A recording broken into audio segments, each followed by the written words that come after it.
Hi, my name is Keegan Rezek and welcome to the Lending Alliance. In today's video, I'm going to discuss the process for buying off the plan from purchase right through to settlement. Because unless you've been through the process from start to finish, chances are you won't have a complete understanding of what the transaction entails. The process itself begins in much the same way as a normal purchase. You'll need to do your usual house hunting and research for a property. It's just that this time it's not actually built. And this is the reason why you need to be aware of a completely different set of possibilities as part of your decision-making process. Firstly, buying off the plan will usually bring with it long lead times. So the market as at today may very well be different to the market in 1, 2, 3, or even 4 years' time from now when it comes time to settle on the property. If the market increases, no worries, you've done well. But are you ready if things slow down in that time? Because from the lending side of things, a bank will only be able to provide you with an approval that lasts for 90 odd days. And with the long lead times that come with an off-the-plan purchase, any upfront approval is redundant for the future settlement. But that doesn't mean you shouldn't be speaking to me at the start of the process. I'd strongly argue that we are very important at the start of the process to see if what you're trying to do is even possible as at today's date. The time lag also highlights the importance of your budgeting and savings, as a buffer is always recommended should things change between purchase and the actual settlement. Secondly, because you won't know what the final product is until it's finally actually built, make sure you're doing your research on the developer itself. Are they experienced? Have they got a good track record? Research their previous developments to see if the quality of their prior work is going to match what you're spending. You need confidence that they will perform and deliver as advertised. Thirdly, you need to enlist the services of a reputable conveyancer or solicitor to act on your behalf. Have them read the entire contract, including all the detailed terms and conditions, and they'll be able to let you know all of your obligations throughout the process. Their expertise is invaluable and necessary to numerous aspects of the process. What is the deposit required? Where is it held? What are the implications of a sunset clause? Can you sell the place whilst it's being built? And if what I've just said sounds like foreign language to you, it's time to start talking to a conveyancer or solicitor to get the correct answers. There's no doubt that Australians are embracing off-the-plan purchases. You only need to look to the skies when driving around major cities in Australia to see that this is the case. And a lot of this comes down to the fact that the potential benefits really resonate with many buyers. Firstly, the buying process becomes mentally and financially reasonable for a lot of people.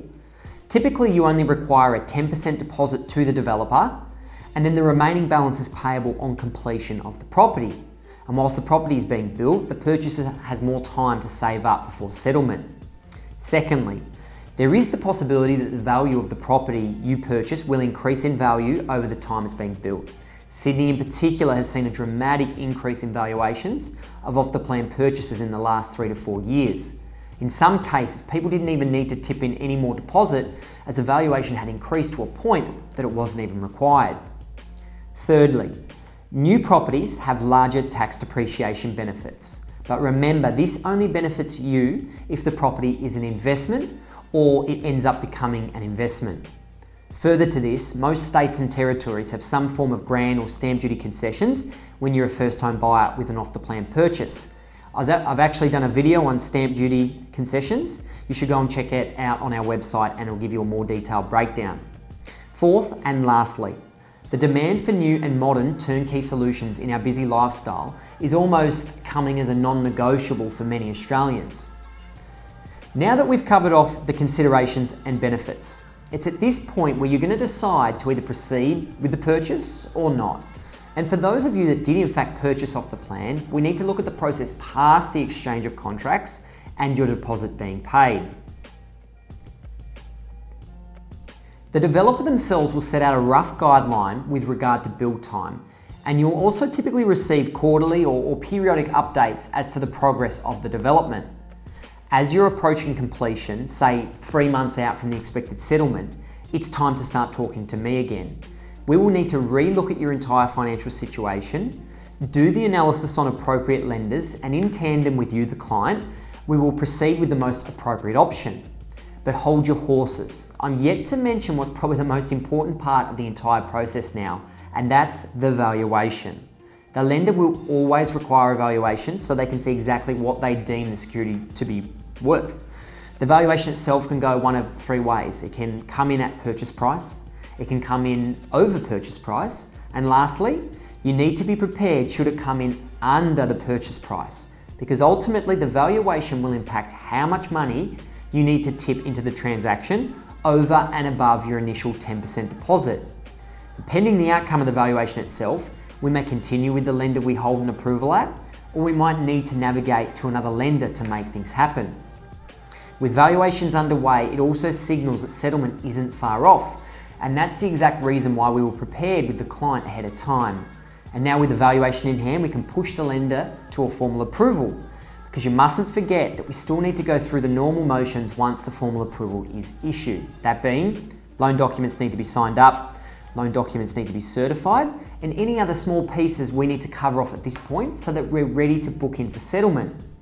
Because whilst we're working towards a formal approval, the developers will be working their hardest to get the finished development registered with the titles office. Because once confirmed, the seller solicitors will call for settlement, meaning you usually only have a 14-day window for settlement at that point. Now, the process itself isn't rocket science, so long as you're prepared well ahead of time and you're working with a broker that understands the timing of these off-the-plan transactions. The last thing you would want is to not be ready for settlement and potentially risk losing your 10% deposit as well as the property itself. Just like buying an existing property, research and preparation is always going to favour those who take the time to put the effort in. There's a lot to be said for moving into a new place as a turnkey solution, so the demand in Australia for off the plan is always going to be strong moving forward. Whilst I've tried to be quite comprehensive in my explanation, please feel free to contact me directly if you have any further questions on what I've discussed into today's video. You can get me on my mobile 0451 668 673, or if you feel more comfortable, drop me an email, keegan@tlagroup.com.au. Thank you for tuning in to today's video. I'll see you in the next one. Bye for now.